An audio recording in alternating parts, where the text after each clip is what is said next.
Hello, I'm Stuart Crainer. I'm the co-founder of Thinkers50. Welcome to this session introducing the new members of the Thinkers50 Hall of Fame for 2023. Founded in 2009, the Thinkers50 Hall of Fame honors the legacy of an elite group of thinkers whose work has had a profound and lasting influence on the world of management. Our new members for 2023 are a stellar group.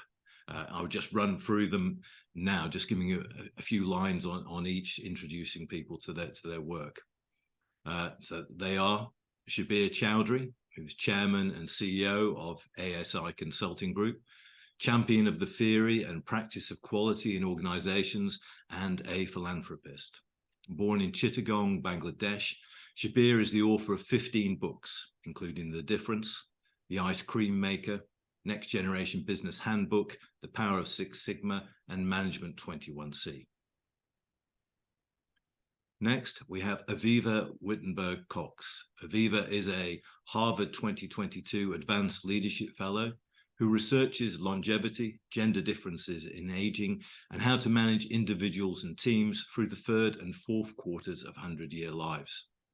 These themes are summarized in Avivah's book, Thriving to 100 Through Life's Four Quarters. She is also author of Why Women Mean Business and 7 Steps to Leading a Gender-Balanced Business. The next thinker we are highlighting in the Hall of Fame is Carol Dweck from Stanford. Carol is a psychologist who has had a profound influence on our understanding of motivation, learning, intelligence, and self-belief. She can be largely credited with introducing the word mindset into the management lexicon. Her mindset theory divides people into those with a fixed mindset and those with a growth mindset. And plenty of people with a growth mindset will be on stage in a little later. How to encourage the more learning-focused growth mindset has been explored in a variety of settings, business just being one of them. Next person we're inducting into the Thinkers50 Hall of Fame is Stu Friedman. Stu is an organizational psychologist at the Wharton School of the University of Pennsylvania. Stu founded Wharton's Work-Life Integration Project and is the author of Total Leadership, Have a Richer Life and Leading the Life You Want. His most recent book is Parents Who Lead. Next, we have Margaret Heffernan. Margaret is an entrepreneur, executive, and author who writes books and blogs, teaches, and mentors senior executives. She has published 6 books, including The Naked Truth, A Working Woman's Manifesto, and Willful Blindness. Her most recent book is Uncharted, How to Map the Future Together, which explores how individuals and organizations can creatively and productively prepare for an unknowable future. This year in the Hall of Fame, we also celebrate the life and work of Maggie Lena Walker, who lived from 1864 until 1934. At the turn of the 20th century, Maggie Walker was one of the foremost female business leaders in the United States. Her parents were slaves. She was the first Black woman to own a bank. A teacher, entrepreneur, business and civic leader, philanthropist and activist, she founded a newspaper and a department store, and then in 1903 founded the St. Luke Penny Savings Bank. It had more than 50,000 members by 1924 and is still operating today. She is a continuing role model of the CEO as an activist for social change. Our interview with Simone Phipps and Leon Prieto discussing Maggie Walker's life and work is now available on YouTube. And finally, but certainly not least, we have Michael D. Watkins. Michael is a professor of leadership and organizational change at IMD in Switzerland. He is the author of The First 90 Days, which has become the classic reference for leaders in transition. First published in 2003, it outlines basic principles to help leaders transition quickly and efficiently to new professional roles and identifies the most common traps and provides the tools and strategies to avoid them. We're now joined by 5 of our new inductees. Congratulations to all. And perhaps I can start by talking to Avivah Wittenberg-Cox. Avivah, you're a truly global citizen. You've got a collection of passports. How much does that inform has that informed your career and your work? Completely and entirely. I think being born of a French mother and a Swiss father in Canada, having married across cultures and have children now living on two different continents than mine, is absolutely central to all the work I've done about building bridges across differences, whatever they may be. A plug for INSEAD, the business school where I went, which has the slogan of enrichment through diversity, which was very much about gathering our differences as a competitive edge. And Avivah, your focus now is on dealing with 100-year lives and the taking the opportunity. And can you talk us through life's four quarters? Absolutely. I mean, I think the issue of these longer lives is it affects absolutely everything. It affects careers and couples, companies and countries, but we're not quite yet aware of it. We had some groundbreaking books on the topic, but individuals aren't necessarily quite attuned to the reality that they're going to live a lot longer than they think or are planning for. So I'm a simplifier. I like to just try and find a simple way to build awareness. And so I came up with a wink to the corporate world and its very focused interest on quarters. How was your Q1 performance? And apply that to life. So if we're going to live to be 100, we're going to have 4 quarters of 25 years each. And each phase has a sort of natural phase of adult development. Q1 is all about learning and growing and education. Q2 is a lot about achieving, responding to the pressures and expectations of family, society, and cultures, and kind of building ego. Q3, I think, is the really new chapter in life. It's the expansion of our lives and healthy health spans to this phase of life of these 25 years between 50 and 75, where I notice probably most of us here on this call are, which is a time where you've done most of the ego building and the foundation building, and you, and especially I think this is true for women, let go of some of the responsibilities and the supporting others, and it's time to fly. It's freedom, it's post children, post the initial phases of work, and it's much more turned towards intrinsic motivators, passions, interest, and impact on the world, which I think you are very right to recognize. Q4 is, at least for me, a yet undiscovered final chapter of life, which I call harvesting. And I hope that there we'll be able to learn and use a little bit, why are humans living so much longer? And is there an evolutionary role and task of modern elders in contributing to a more peaceful planet? Time will tell, and I'm sure we'll all be contributing to that too. I think I'm still at the ego building stage. I'm sure there are a few people on the call who can help. So I'm just interested in talking about what you're doing now. One of the things you're doing is elderberries. Can you tell everybody watching what elderberries is? So I thought, be the change you want to be kind of attitude. And so when I turned 60, I went back to school. I went to Harvard for a year, and I thought, let's write about what this new aging looks and feels like, and what going back to school means, and how we might have to, more than any other generation before us, lean into Q3 if we want to have impact and be productive. And so elderberries is a much more personal form of writing than I've ever done before. I was kind of in the business book module, and I've taken what to me is a out of comfort zone stretch into what's life really like from the inside. How do we experience aging, learning, and growing in our 60s? And what do we learn from here that might be of use to generations coming after us? Avivah, thank you. We'll come back to you shortly.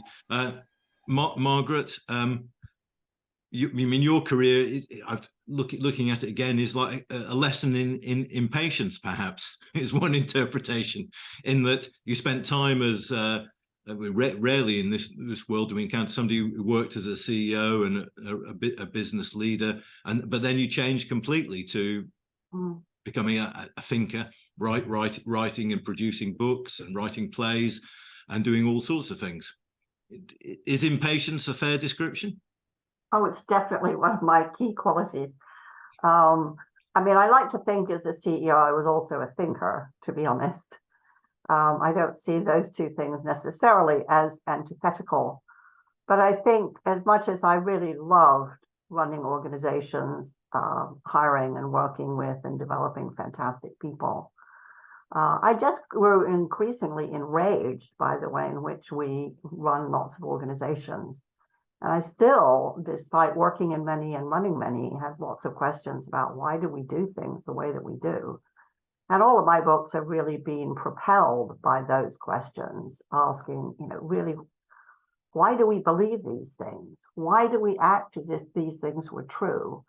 Why is it that so many of the basic precepts on which organizations are built just aren't true? They're just fictions. And I get very impatient with not knowing, and so I discovered that one of the great things about writing is it's how you can try to create or construct answers to your own questions, which maybe nobody else is asking quite as loudly or stridently, but which I hope other people are interested in. At what point do you know you are going to write a book about a subject? How does that work? That's a fantastic question. I think after the first book, which was, a long and slow and difficult process, just because I had to figure out that actually the next thing I wanted to do after running tech companies was I wanted to do something with no employees for a start, and I wanted to write. So it took a while to realize that that was what was knocking all around in the inside of my brain. I think really there's certain things that lodge in my mind which won't let me go. That's a sign that a book is about to demand to be written. I wrote Willful Blindness after writing 2 plays for the BBC about the collapse of Enron, on the grounds that I think I was the only playwright they knew who could understand a balance sheet. And in the course of doing that, I read through the entire transcript of the trials of Ken Lay and Jeff Skilling. And at the end of that trial, the judge, Simeon Lake, referred to the legal concept of willful blindness. And it really was an epiphany. I thought, this is what I've been seeing my whole life. What is it? How does it work? It's everywhere. Every piece of history I knew, it was like a magnet among iron filings. And that idea would not let me go. It made sense of all sorts of things I'd never seen before. I'd never kind of understood before. Uncharted grew out of one single nerdy point, which was that our capacity for forecasting accurately doesn't reach much more beyond 400 days.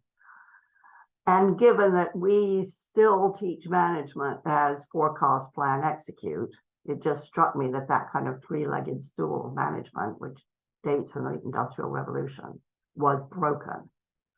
And that being the case, first of all, it might behoove us to notice. And secondly, what the heck are we going to do about it? Because if the chair is broken, it's a really good idea not to sit on it. And are you writing a book at the moment? What have you got I am writing a book at the moment.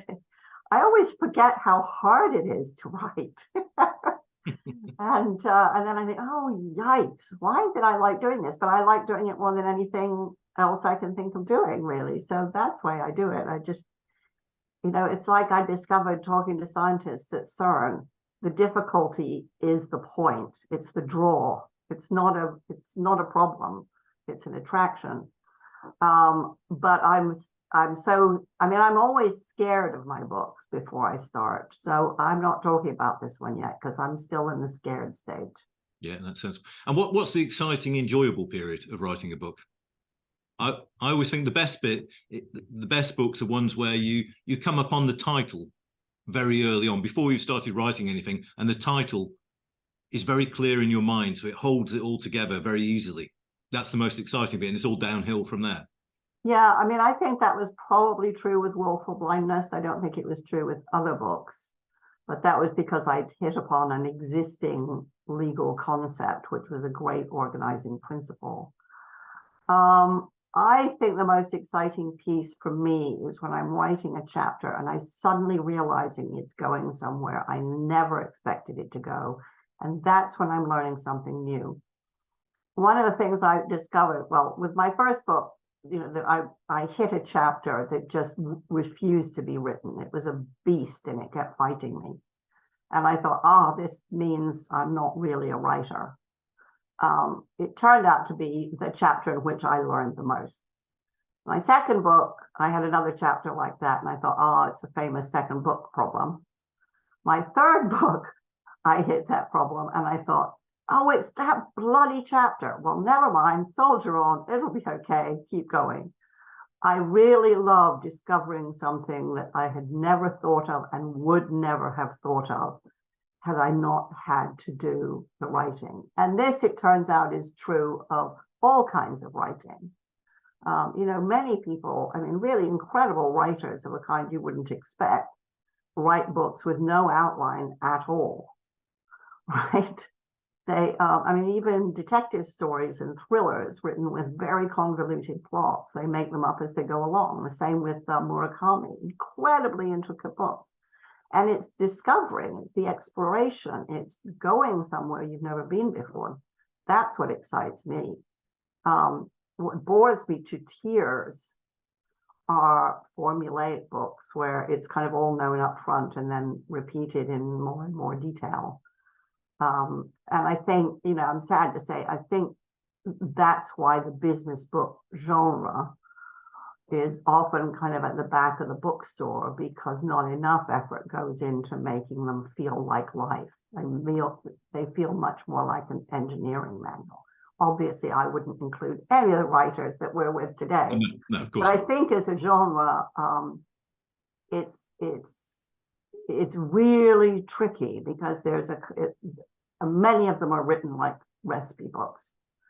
And I don't think management, leadership, or work is nearly as reliable as a good recipe or as predictable.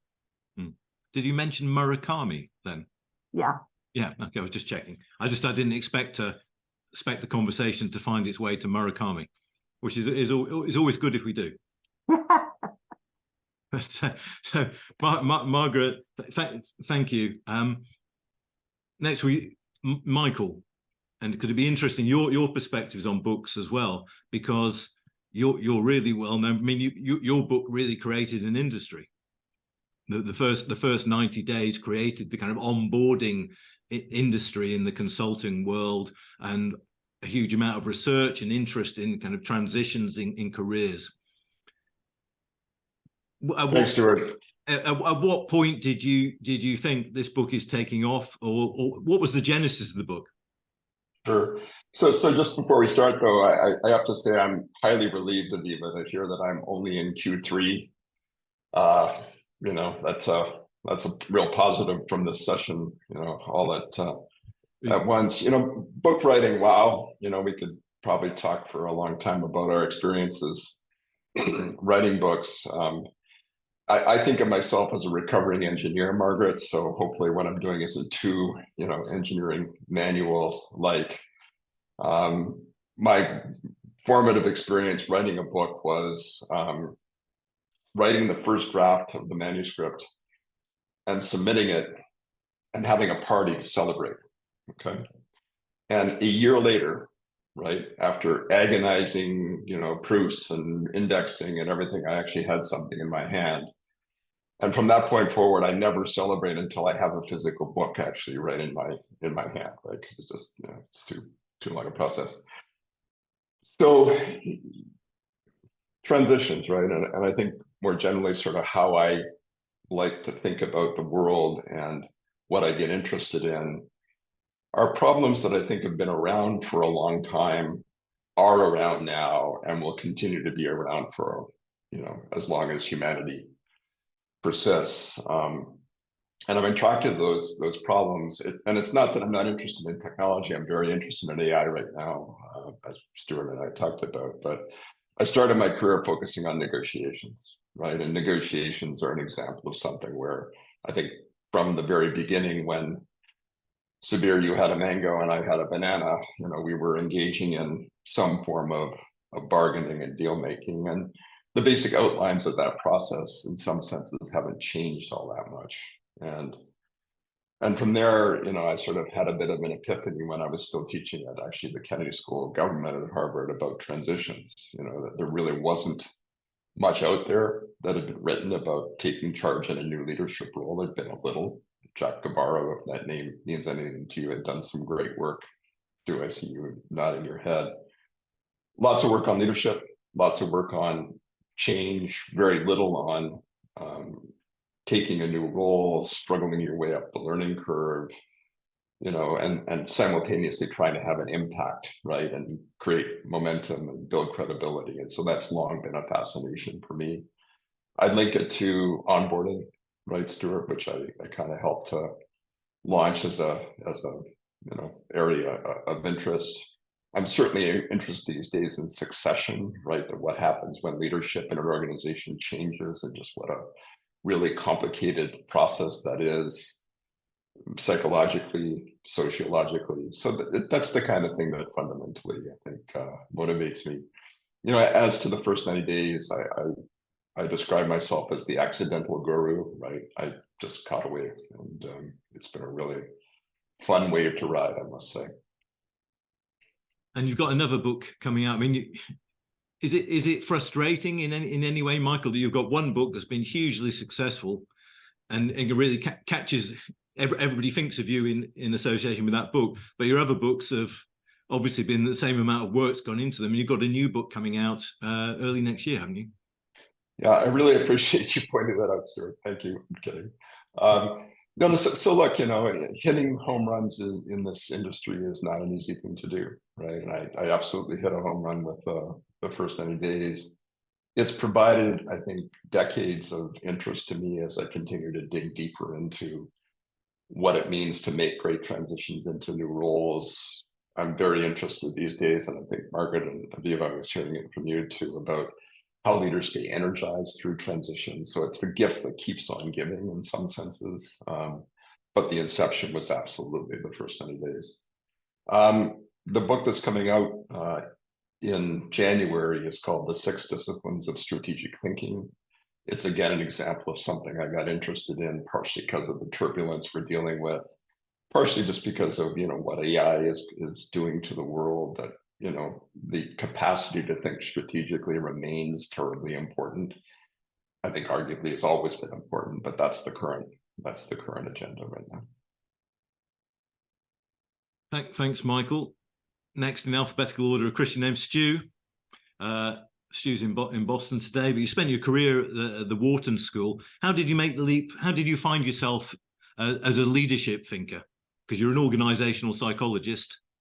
You found your way to leadership. Well, first, Stuart, I just wanted to note that I'm honored to be in such great company and appreciate your recognition of my contributions. And it's really a thrill to be in this conversation with all these wonderful thinkers who are my peers. So thank you. I began as a clinical psychologist, but way back in the 70s. I studied counseling psychology and worked in clinics and hospitals, but discovered organizational psychology and how human development is shaped by social organizational contexts. And just happened upon, as a graduate student at the University of Michigan in the early 80s, the notion of studying how organizations propagate themselves through their various ways of selecting and developing the next generation of talent in their organization. So my initial work was grounded in the idea of intergenerational transmission of life as it related to organizations. So I studied succession systems, as I call them, in 235 of the Fortune 500 and spent most of the 80s looking at the both the social dynamics of transitions of that sort, but also how systemically organizations were devoting resources and attention and dealing with the conflicts, the challenges of how do you choose the next generation and how do you choose the next CEO. So I did some papers on CEO succession and on leadership development more broadly and talent management. But I was always focused, deep inside on what it means to help to foster life for those following us. And when my first child was born in the late 80s, I had a sort of revelation that, I really ought to be focusing attention on what we can do as society, but, especially within organizations to help people attend to the roles beyond work that were important to them, including what it means to be a parent. And so how do we create the opportunities for people to be free to choose the roles that they want in their lives? That became sort of the enduring passion that sort of motivates and has motivated most of my professional life. So you set up the Wharton's work-life integration project in 1991. I did. It seems to me in a way that work-life has become more integrated, but probably in not ways you imagined, in that the work is expanded to take over many people's lives. Well, and that is, of course, why being conscious of your values and the people who matter to you most in the different parts of your life and what you need from each other, and how you negotiate, the social landscapes that you're navigating every day, to create boundaries, both psychological and physical, that enable you to attend to those people and projects that matter most to you when you are most needed. That is a project of great significance for all of us these days in ways that, yes, I could not have imagined, but I knew from the beginning of my work in this field in the late 80s that the notion of how you create meaningful boundaries and learn what it takes to focus your attention, perhaps our most important asset as a leader, is where, to what do you devote your attention? That we've studied various ways of helping people to become more skilled at that. And to live more meaningfully as a result. That really got a massive jolt of focus in pandemic life, and it's one of the reasons why the models that I've developed to help people learn to lead the lives they really want and to continue to evolve in that project seems to be more more resonant today than when I first started out, when the very notion of thinking beyond work as a business school professor was, deemed an anathema. And, people were, telling me, like, why are you wasting your time on this stuff that nobody cares about? But I persisted. So your last book was Parents Who Lead. Mm-hmm. Another book in the pipeline? No. Book writing is, as a number of people alluded to here, way too hard. I've had 3 books that I published with Harvard Business Press. I don't think they want another one from me, and I don't want to do another one. It's just too much. I'm at the end of that 3rd quarter. And I'm studying piano. I'm reading great literature. I just finished Don Quixote. I'm working in the garden. I'm developing my spiritual practice. I'm trying to help raise my grandchildren. I'm trying to do what I can to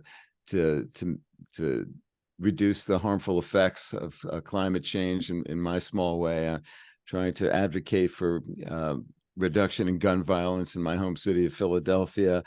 and I'm mentoring as many of my, former students and clients as I can, and engaging in some meaningful client work. But book writing, hell no. So yeah, I think you're in harvesting mode, Stu. Thank you. That's such a nice diplomatic way to frame what I was just complaining about. Thank you, Stu. Finally, but not least, Subir.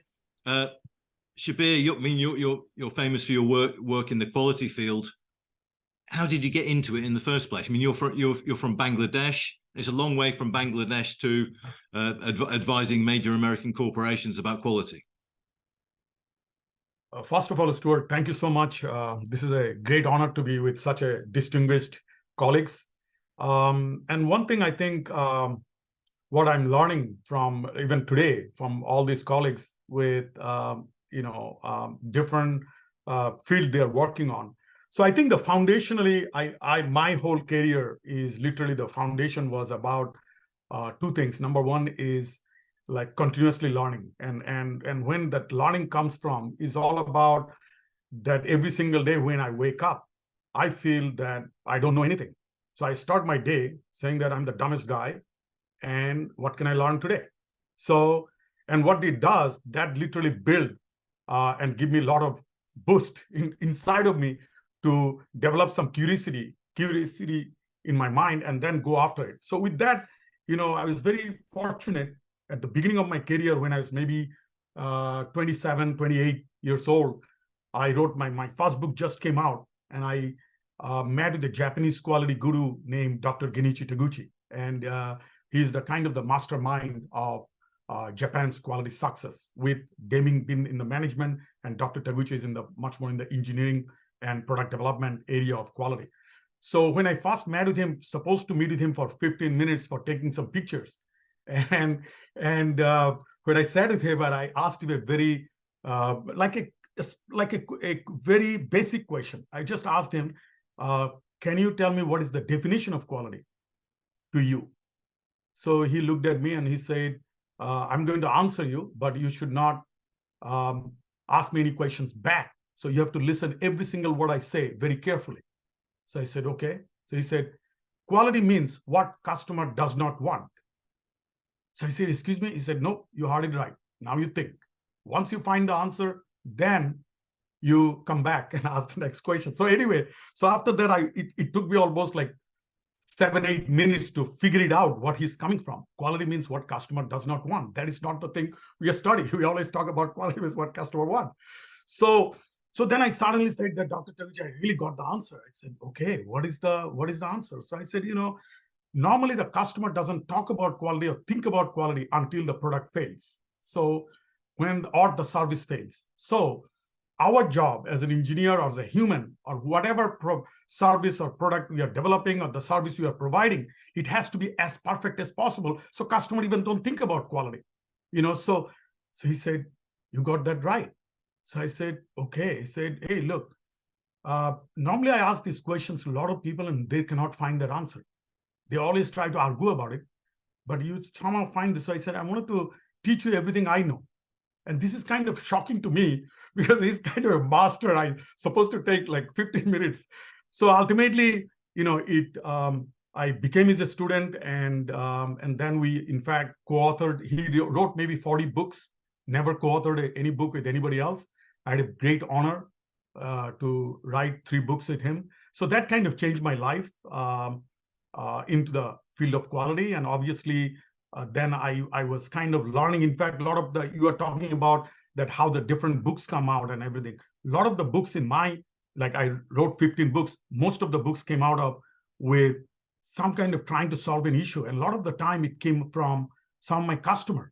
So for an example, out of my 15 books, one of the best, the number one selling book was The Power of Six Sigma. That was sold like before the book even is out in the manuscript stage. It was sold 72,000 copies to Caterpillar, right? So basically the reason that happened, because when I met with the Caterpillar chairman, he was asking me, and he was doing a $20 million consulting deal. And then he asked a question that after 3 months to the deployment, am I going to get the Jack Welch's result? And my answer is no. He said, do you understand? I wrote a big check to you and you're telling me you'll not, I'll not get the Jack Welch's result. I said, no. I said, can you tell? He said, why is that? I said, can you tell why the number is 6, not 7 or 2? Why it called 6 sigma? Can you tell me why that number is 6? He said, I'm not a statistician. Then he literally dragged me to his library and showed me all the books and saying that all these books are so technical. Is there any book is like a Who Moved My Cheese or 1 Minute Manager of 6 Sigma? And can you name it? And I said, no. He said, why the hell you don't write one about it? I said, I will. And that is the way I wrote the Power of 6 Sigma, which is kind of a Who Moved My Cheese style of book. You can read it at any time, like in 2 hours. And it's kind of a story format. It's kind of a novel. And then after completed the manuscript, I sent it to Glenn. And he called me. He said, now I understand it. He said, I wanted to buy 72,000 copies right now. And I wanted to distribute to all my employees. So the book in the manuscript stage sold based on that. But again, the idea came from my customer. So it's about that. If you have that attitude of having the learning continuously and having the mindset of, I don't know anything, and what can I learn today? And even though I'm a consultant for him and making money for my time, but he gave me the best idea, and that became one of my best-selling books. So life is good.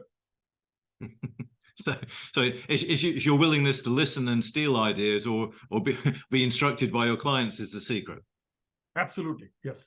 But how do you stay curious? How do you have the discipline and motivation to wake up every morning and say, I know nothing, I'm starting again? Because when you look around, you've got a nice house in LA. You must look around. You wake up, right. Look around and think, I kind of feel that, believe it or not, for me, it's all about nothing to do with management, nothing to do with business. It's all about art. It's all about music. So I became an art collector and met with a lot of the brilliant artists. I also hang around with a lot of laureates, the writers, fiction writers, believe it or not. So I spent time with them. And also I persuaded a lot of the musicians. I like, for an example, when I met with Ravi Shankar, I'm sure all of you may know of Ravi Shankar. He's the very renowned sitar player. He taught even the Beatles, about, George Harrison and everybody on sitar. So when I met with him at the end of his life, around at 93, after I met with him, within 5 months, he passed away. At the 93, when I was meeting with him at his home, and when I was asking him different questions, he literally told me, he received the Knighted, he received all the highest recognition around the world. And he was telling me he still did not compose his best music yet. So that's why he wake up every day, 5 in the morning, go to his basement in San Diego, and then try to compose the best music at the age of 93, after achieving everything. So when I met with somebody like him, telling me he still didn't compose it, he's still searching for that music, that kind of exciting. So for me, a lot of the time, in my toughest, stressful time, I, look at some of my artwork. Like I have some sculpture at my home of Radha sculpture. I kind of look at them and sit there for 2 hours and listening to Ravi Shankar music. And that gives me kind of inspiration, that how to go to the next work. And this leads to a seamless segue into Stu Friedman's love of Bruce Springsteen.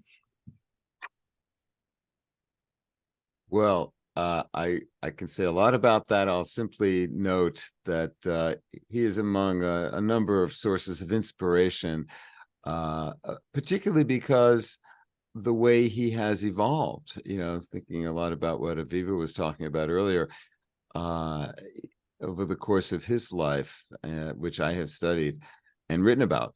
And I especially admire the way his publicly vulnerable exposition of his own explorations of his psychology and his place in the world and what it means has enabled many men in America to see as legitimate that sort of enterprise.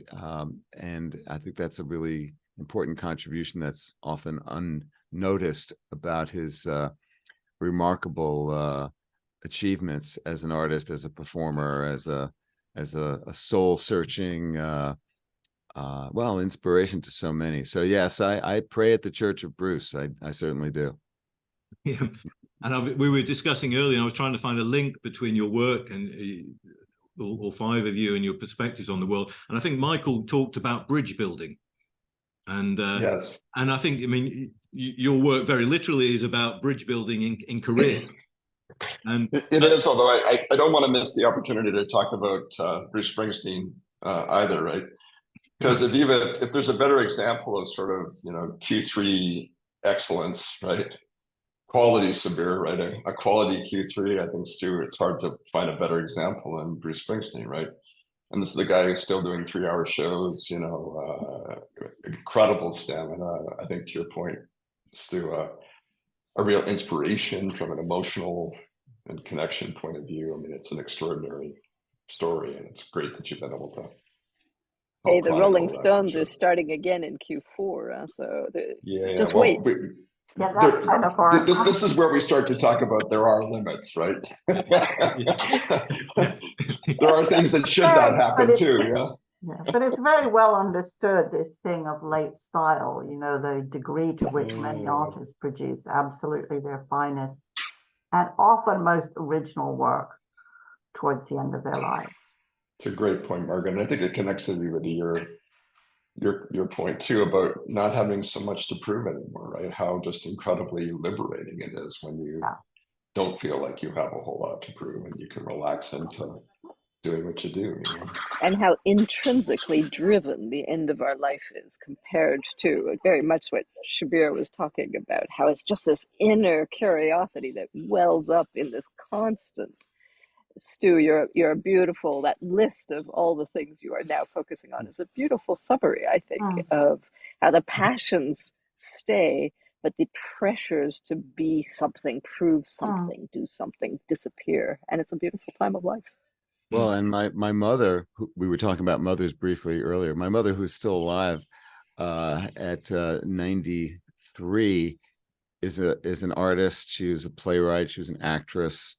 And has produced a series of 12 really large canvases that evoke the story of her early life and her cousin who died in the Holocaust, their parallel lives.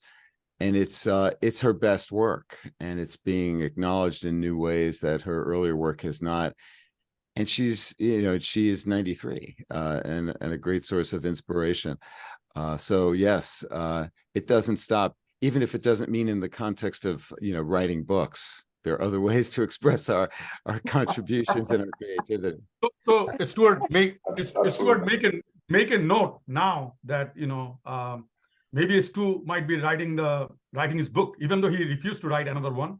But my prediction is that he might write a book. Yeah. I know that. But that's what I think it drives the people, that we are passionate about something, and then the new ideas, new thinking might come in, and that's He's going to write a book about his mother and her 12. Yeah, exactly. That's what I was trying to say. Actually, Stuart, you mentioned about bridge building, and I wanted to connect to something Margaret's written a lot about too, right? This idea of bridge building, basically when I coach people on careers and I see they want to go someplace else, right? I talk a lot about how do you do things that create options for yourself and build bridges to take you to new directions. And Margaret, I was very taken by your work about charting things forward when you really have no idea what's going to happen at some level, and how you sort of work that, right? How do you kind of embrace that? And I know we're almost at time, but I'd love to hear a little bit about what you think about it. Well, I think one of the things that's been so interesting about this conversation is the degree to which, as we've got older, we've started to act with more freedom. And it poses in the question, a question which I'm thinking about a lot at the moment, which is, why can't we think that way earlier? And what are the forces at work which need lifting because they constrain us so spectacularly? Which I think is about a real quest for certainty. And I think as one gets older, one gives that up, is completely doomed. But I think I mean, I think what's really interesting in this discussion is, what is it that has allowed all of us to go in directions that nobody told us to go into and gave us the confidence, especially with the first book, which is always the hardest, gave us the confidence to think, well, okay, I'll give it a try. Because what I see in most organizations is a deep reluctance to give anything a try without rock solid guarantees, which there can never be about anything that's in the future, because there's no data from the future, And I find myself working with lots of people, CEOs definitely on the succession issue, who for all of their freedom and all of their money and all of their expertise, they just can't bear to step off the road. They can't bear to contemplate taking a left turn instead of a right turn. I don't mean that politically. And I think there's a lot we do in the way that we educate and the way that we run organizations that really cramps the human capacity for exploration. And living with the kind of uncertainty that we're mired in right now, I think that does us immeasurable harm. But what's so inspiring about this conversation is the thought that, well, it may be that you get that sense of active freedom later in life. Well, perhaps there's a sense that people profound thought. Is there a sense that people later in life now are the new revolutionaries? That you've still got the frustration that organizations, leadership, family life, working life, they haven't changed enough. And so you still feel that revolutionary zeal, which historically revolutionary zeal was associated with younger people. But I see it now spreading throughout life.